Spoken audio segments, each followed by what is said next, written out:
High friends, welcome to back my channel. तर आज आपण बघणार आहोत अजिबात न चिकट न होणारी अशी भेंडी। तर मी तर भेंडी बाजारातून आणलेली होती, स्वच्छ अशी धुवून घेतलेली होती आणि स्वच्छ धुवून घेतल्यानंतर ना एका कॉटनच्या शर्टमध्ये चांगली पुसून घेतलेली होती, जेणेकरून अजिबात त्यात पाणी राहणार नाही। तर त्यासाठी आणि पाणी राहिलं तर थोडीफार चिकट होते आणि खूपच अशी शेणासारखी होते, तर त्याला चव देखील लागत नाही। तुम्ही किती चांगल्या पद्धतीने केली तरी तर अशा पद्धतीने तुम्ही एकदा नक्की करून बघा आणि पूर्ण कोरडी करून घ्यायची। अगोदर मी एक भेंडी अशी साफ करून घेतलेली होती, जेणेकरून अजिबात पाणी त्यात हे होणार नाही। जरी कापताना जरी पाणी लागलं हाताला किंवा भेंडीला तरी भेंडी ती चिकट होते।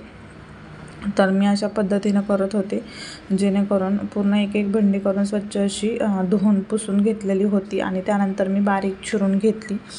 आणि बरेचसे प्रकार आहेत असे भेंडीचे, वेगवेगळ्या पद्धतीने करू शकतो। मसाल्यातली किंवा भेंडी फ्राय करू शकतो, मिरचीतली करू शकतो, लसूणी करू शकतो। प्रत्येकाची पद्धत वेगळी असते। तर कोणाची कशी मी कधी वेगवेगळ्या पद्धतीने करते, असं नाही की एकच पद्धत रेग्युलर करते, कारण मुलांनाही दरवेळी वेगळं काहीतरी हवं असतं। तर मग मी त्याच पद्धतीने करत असते। तर मी तशी करणार होते, जे की लसूणी भेंडी खूप छान टेस्टी अशी लागते। तर माझी इथं भेंडी पूर्ण चिरून झालेली होती, बघू शकता भेंडी एकदम कोवळी होती आणि ही पाव किलो भेंडी आहे। तर इथं लसूण मी टेचून घेतलेला आहे, लसूण खोबरं, दुसरा बारीक लसूण चिरून घेतलेला आहे, कोथिंबीर चिरून घेतलेली आहे, मिरची देखील चिरून घेतलेली आहे आणि भेंडी। तर मी आता भेंडी करायला सुरुवात करणार आहे। तर पहिल्यांदा मी लसूण पूर्णपणे फ्राय करून घेणार आहे, जेणेकरून त्याला ब्राऊन कलर असा येईल। तर तेलातच मी फ्राय करून घेत होते। थोडंसं तेल जास्त टाकलं की खूप छान अशी भेंडी लागते। तर मी इथं लसूण पहिल्यांदा टाकलेला होता, बारीक चिरून घेतलेला होता, तुम्ही टेचून पण घेऊ शकता, पण मी चिरून घेतलेला होता। आणि लसूण चांगला परतल्यानंतर मी त्यात हिरवी मिरची टाकलेली होती।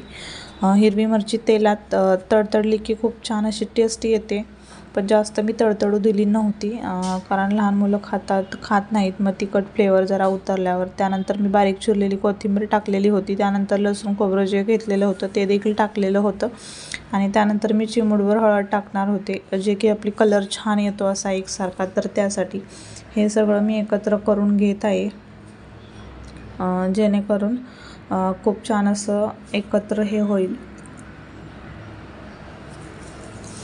आणि त्यानंतर मी जी बारीक चिरून घेतलेली भेंडी होती ती देखील टाकून घेतलेली होती, जास्त काही नव्हती, पाव किलोच भेंडी होती। तर बघू शकता भेंडी मग मी परत एकत्र सगळी टाकल्यावर हलवून घेतली, जेणेकरून सगळीकडं जे मिरचीचं किंवा हळदीचं जे आहे ते सगळ्या ठिकाणी लागेल। आणि त्यानंतर मी चवीनुसार मीठ टाकलं वरून। अगोदरच मीठ टाकायचं नाही, कारण भेंडी शिजून थोडीशीच होते त्यासाठी।